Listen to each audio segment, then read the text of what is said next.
कोई उम्मीद लगाए बैठा था। माहौल भी गजब बन गया था कि योगी अयोध्या या मथुरा से चुनाव लड़ने जा रहे हैं। हवा भी यही चल रही थी कि योगी अयोध्या मथुरा से चुनाव लड़े, लेकिन ऐन वक्त पर योगी अपने गढ़ गोरखपुर से चुनाव के मैदान में उतरे।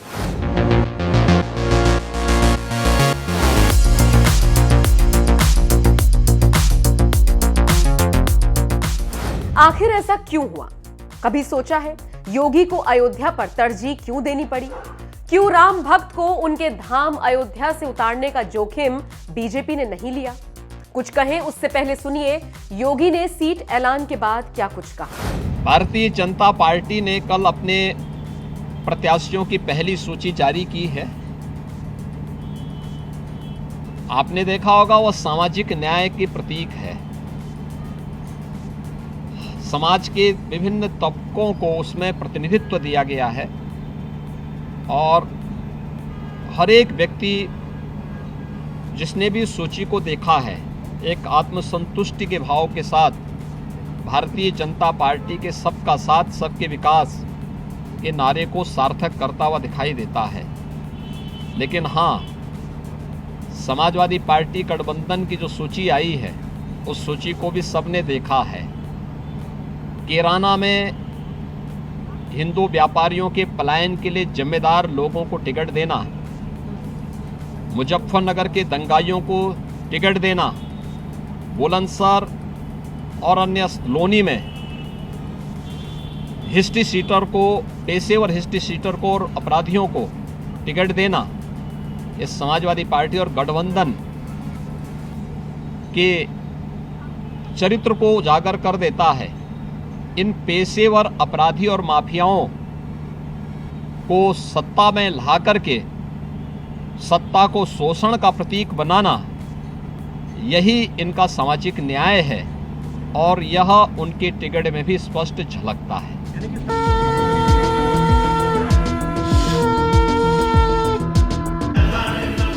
अब समझिए इस गोरखपुर नगरिया की इनसाइड स्टोरी। जी हां, इस इनसाइड स्टोरी को जानेंगे तभी कहेंगे ये बीजेपी का एक सोचा समझा फैसला है, राजनीति का अंकगणित है।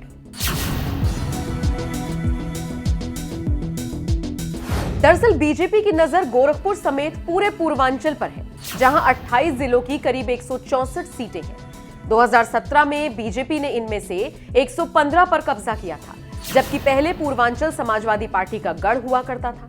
ऐसे में एक बार फिर यही पूर्वांचल बीजेपी और योगी के विजय रथ के लिए बेहद बेहद जरूरी है। कहीं से सीटों के नुकसान की भरपाई ये सीटें आसानी से कर सकती हैं। ऐसे में जरूरी ये है कि गोरखपुर से योगी बने रहे, उनका भौकाल बना रहे, उनके रहने भर से आसपास के इलाकों में छोड़िए पूरे पूर्वांचल पर असर होगा। योगी के गोरखपुर शहर को छोड़कर अयोध्या या मथुरा से लड़ने पर इन 164 सीटों का हिलना तय था।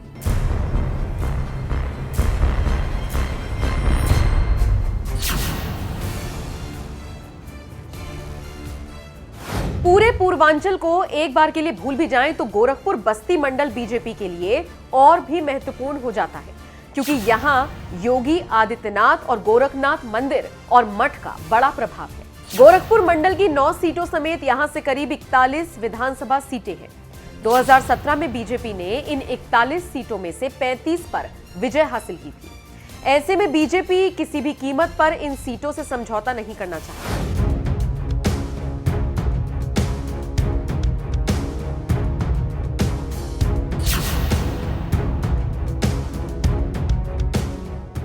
गोरखपुर सीएम योगी का गढ़ रहा है। गोरखनाथ मठ और योगी की वजह से भगवाधारी पार्टी यहां से लगातार 1989 से जीत रही है। 2002 के विधानसभा चुनावों को बीजेपी और योगी के बीच कुछ दिनों का मतभेद छोड़ दें तो ये सीट 33 साल से बीजेपी के पास है। 2002 में इस सीट से हिंदू महासभा के टिकट पर डॉक्टर राधा मोहन अग्रवाल जीते, जिन्हें योगी का सपोर्ट मिला था। इसके अलावा योगी ने मुख्यमंत्री रहते हुए गोरखपुर और उसके आसपास कई विकास योजनाएं शुरू की हैं। ऐसे में भी गोरखपुर से योगी का चेहरा बनाए रखना बीजेपी के लिए फायदे का सौदा माना जा रहा है। सब जानते हैं गोरखपुर योगी आदित्यनाथ की रग रग में रचा बसा है। शहर मोहल्ले गली गली तक योगी की पहुंच है। लोग उन्हें मानते हैं, वो आम लोगों को चेहरे से जानते हैं। उन्हें अपने शहर से चुनावी मैदान पर उतरने भर से ही फायदा है। जरूरी नहीं कि वो हर मतदाता के बीच जाएं। ऐसे में वो प्रदेश की बाकी सीटों पर आसानी से फोकस कर पाएंगे और बीजेपी की जीत की इबारत लिखने की ओर अग्रसर होंगे। जबकि अयोध्या या मथुरा से चुनाव लड़ने पर योगी आदित्यनाथ को वहां ज्यादा ताकत लगानी पड़ती, एक नया तंत्र ही तैयार करना पड़ता। यह भी एक बहुत बड़ी वजह है योगी के गोरखपुर से चुनाव लड़ने के पीछे।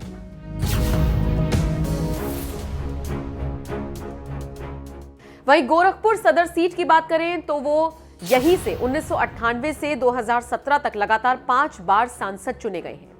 1998 में योगी की जीत का अंतर बेशक कम था, लेकिन उसके बाद 1999, 2004, 2009, 2014 में बड़े अंतर से सांसद चुने गए। मुख्यमंत्री बनने के बाद जाकर योगी ने 2017 में गोरखपुर सदर संसदीय सीट छोड़ी। अब उनकी इस प्रतिष्ठित सीट से रवि किशन बीजेपी के सांसद हैं। ये पहली बार है जब योगी गोरखपुर सदर सीट से विधानसभा का चुनाव लड़ने जा रहे हैं।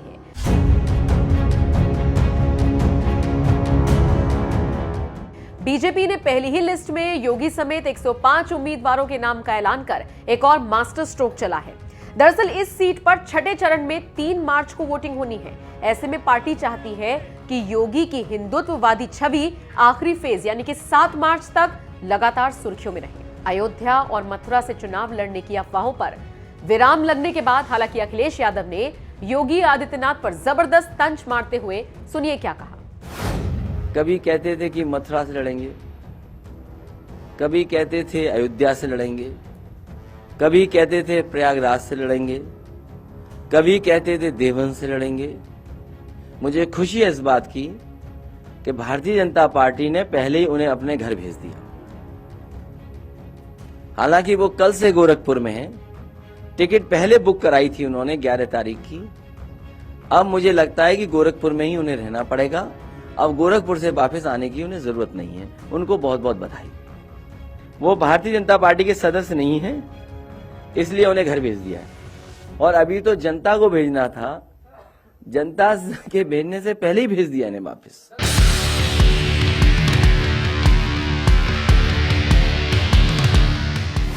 हमला सीधे सीधे योगी आदित्यनाथ पर हुआ था, इसलिए जवाब योगी आदित्यनाथ के ऑफिस से आया, जिसे सुनकर अखिलेश जरूर किलस गए होंगे, क्योंकि उन्हें तो बबुआ शब्द से ही आपत्ति होती है। सुनो बबुआ, 25 करोड़ प्रदेशवासियों को परिवार मानने वाले मुख्यमंत्री योगी आदित्यनाथ जी महाराज के लिए समूचा प्रदेश ही उनका घर है और यही प्रदेशवासी 10 मार्च को उन्हें पुनः अपना अभिभावक भी घोषित करने जा रही है। तुम्हारा क्या होगा बबुआ, तुम तो ना घर के रहोगे ना घाट के। वार पलटवार के बीच हमने गोरखपुर का एक एक फैक्टर आपको बता दिया, जो अगर एक बार फिर काम कर गए तो योगी की वापसी समझो फिर से कंफर्म हो जाएगी।